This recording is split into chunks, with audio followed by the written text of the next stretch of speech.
Pardon the interruption, but I'm Pablo Torre. Tony, thank you for having me as your co-host today. I'm Tony Kornheiser. It's my way of keeping you out of my financial records. Yeah, that's an inside joke, kids. That's inside. It's increasingly it outside. Pablo's new life. Yeah, it's ever more outside, but I'm on it. I'm looking into things, Tony. I'm finding out about you. Welcome Every to day PTI. I find out. Most of it is lies. Welcome to PTI, boys and girls. Wilbon couldn't break the tape on the week, so here to do his job for him is our great friend and burgeoning internet folk hero, Mr. Pablo Torre. Big cheers for Pablo, and we begin today with last night's Buffalo win over Miami, 31-21. The spread was 11.5, so Miami covered. The game stayed reasonably close all night. They were tied 21-21 in the fourth quarter. Embattled Dolphins coach Mike McDaniel said afterwards, quote, "I refuse to take moral victories," unquote. Pablo, what does this result say about both teams? Well, I want to start with the Dolphins. This isn't the reason why Mike McDaniel should be on a seat that is increasing in temperature with every passing second. This game was one in which the Dolphins, of course, were not favored. It is actually a closer game than the score indicates, which is true. The reason the seat is hot is because he is 3-14 against teams with winning records. So it's the larger picture, Tony, that fits into a larger criticism. And for me, when it comes to the Bills, yeah, look, it's the Bills in the first 3 weeks of the season. They do this. They drop 30 points on your head. This is exactly what you expect out of Josh Allen and the Buffalo Bills. But McDaniel, to me, that's where the story is. Yeah, I totally agree with that. I mean, the interest in the game for me before the game started was, would Buffalo win by such a margin that the Dolphins were going to fire McDaniel? All right, so that was the intrigue. They did not fire him. I mean, the day is still going on, but the game was close. Nominally, yes. The game was close. Here's where you and I will disagree. I never really thought that the Dolphins could win that game. And I go back to the first quarter when they took the opening kickoff and they went all the way down the field and they scored a touchdown. You went, wow. But then the next two times Buffalo got the ball, they went all the way down the field and they scored 2 touchdowns. So for me, I could check out at that point. You're 100% right that his record is 3-14 against teams with winning records, and that's not good. But if I'm going to fire anybody today, I'm going to fire the defensive coordinator at Miami. They've now given up 97 points in 3 games.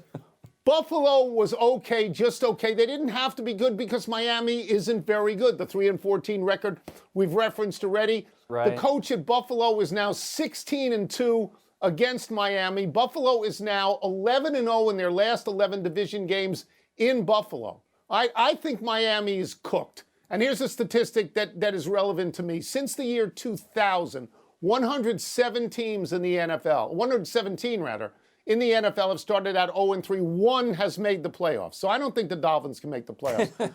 Buffalo, my feeling about Buffalo is that they are being hurt a little bit by the lack of quality of opposition early in the season. They don't have to extend themselves because they're not playing anybody really good at the moment. They had that Baltimore game. That was terrific. But after that, Pablo, Jets, Dolphins, Saints, Patriots, Atlanta, Carolina. That feels like 7-0 to me without being tested. No. I take that at face value. I do want to sort of walk back that criticism to the extent that they don't choose the schedule. It's not college football, as you know, Tony. So they're only doing what's in front of them. The thing, though, and all due respect to your cousin Maryland, of course, in South Florida, when it comes to Mike McDaniel and all the news and information therein, the thing about it is, what if Tua didn't throw that pick?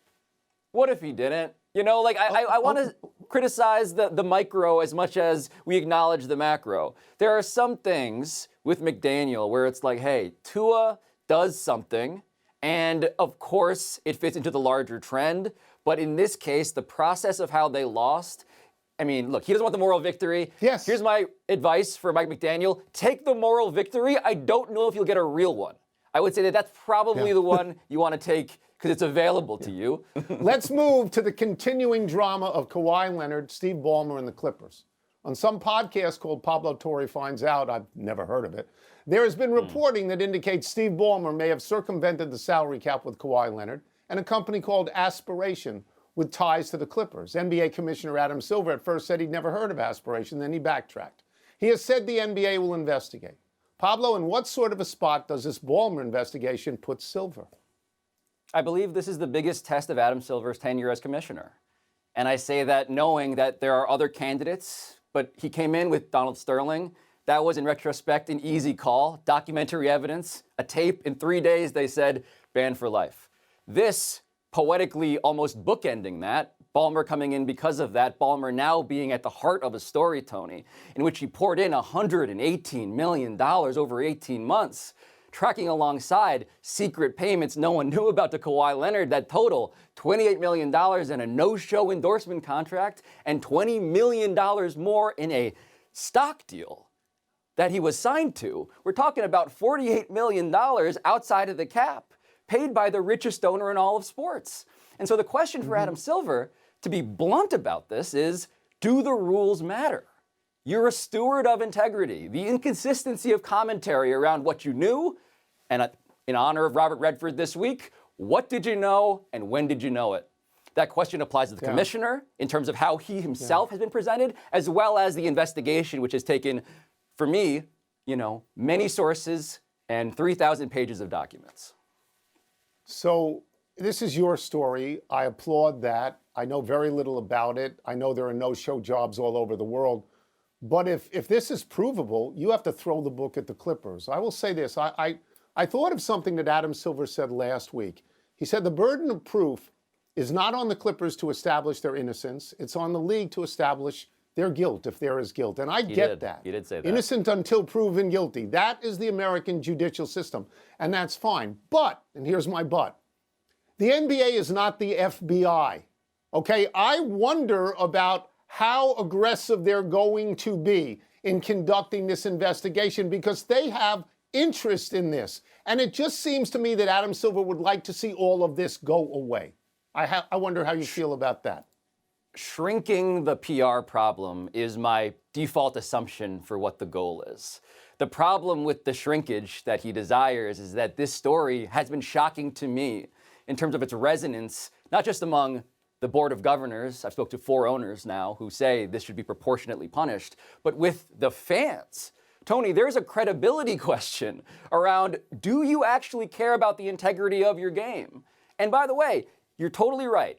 If this is in fact a violation, as I've been reporting it, the rules in the CBA say direct or circumstantial evidence, and you must explain it, quote unquote, rationally. Rationally is an adverb. What's the word? It's rationally. How do you spin this? No one has explained the most simple thing I reported. There is a secret endorsement deal that 7 sources told me was because there was a circumvention of the salary cap between the founder of Aspiration and Steve Ballmer, and no one has explained why that deal was never announced and why he didn't have to do a single thing for it. And I await the results of the NBA's own investigation on that. On the other hand, who wouldn't want a deal like that? A no-show job for millions of dollars. Happy 27th birthday, Trae Young. Everybody knows that on draft night in 2018, the Atlanta Hawks drafted Luka Doncic with the 3rd pick and traded him to Dallas for the 5th pick, Trae Young. That seeming blunder will be the 2nd sentence on every story written about Young until he wins an NBA championship. Young had a sterling season last year, playing 76 games, scoring 24.2 points a game, leading the league in assists, 11.6 a game. But the Hawks missed the playoffs for a 2nd straight year. Pablo, Young seems to have a theatrical streak when he plays the Knicks in Madison Square Garden, taunting Knicks fans. You're a Knicks fan. You were one. How are you with Trae Young? Yeah. He is not the player Luka is, but he is, I would even argue, a better TV show, as much as I hate the torment that he's inflicted upon the city in which I reside. It's hard to argue that that guy makes the game more interesting. Happy anniversary, Shohei Ohtani.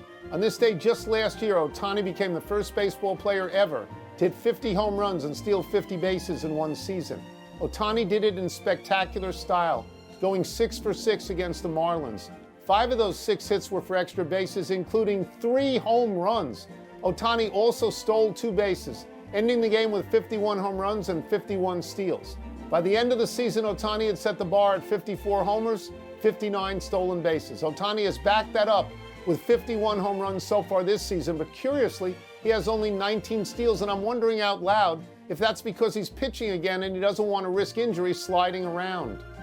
Yeah, Tony, I'm surprised on some level that he's been pitching as much as he has been. I thought they might even save him to be like a reliever in the postseason, but they've gone so hard on the pitching that I must assume they're just being conservative with the legs, which makes total sense to me. I'd like him to do the unprecedented again.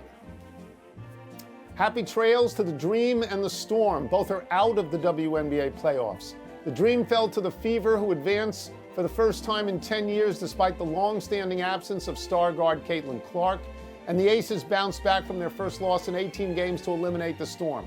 The Fever and Aces now face each other in one semi, with the Lynx awaiting the winner of tonight's game between the Liberty and Mercury in the other. Yeah, Asia Wilson tying her career high with 38 points. And by the way, we're now getting like this era in which the marquee franchises are emerging. Without Caitlin Clark, we're still getting the Fever. That's the surprise. The other ones, not surprising at all to me. One era, of course, it's Pablo's. The Red Sox have the fifth hardest schedule remaining, not the fifth easiest. Harvard? Meh. Well, let's go to the big finish. The NFL has reportedly instructed refs to call false starts on tush pushes. Is that significant? I guess. I don't really think they have a philosophy about this. They're just trying to not be embarrassed by it. Commanders quarterback Jaden Daniels is out, and quarterback Marcus Mariota will start Sunday versus the Raiders. How big a deal is that? Game's in Washington. It's against the Raiders. It's a beatable team, I think. Tyler Herro is undergoing surgery on his left foot. Will miss the start of the season. Is that significant? Yes, he is snake bitten, Tony, I believe, is the animal that I should mention there. Noah Lyles won his fourth consecutive world title in the 200 meters. Are you impressed? Yeah, he ran a 19.52. Look, this thing was pretty good. Was 12 hours away, right? Nobody got to see it. It was like at the wrong time for us. He's a great runner. Last one, Clayton Kershaw's final regular season home start is tonight against the Giants. Your thoughts? He is one of the great left-handers you've ever seen. When not in the postseason, you're in the regular season.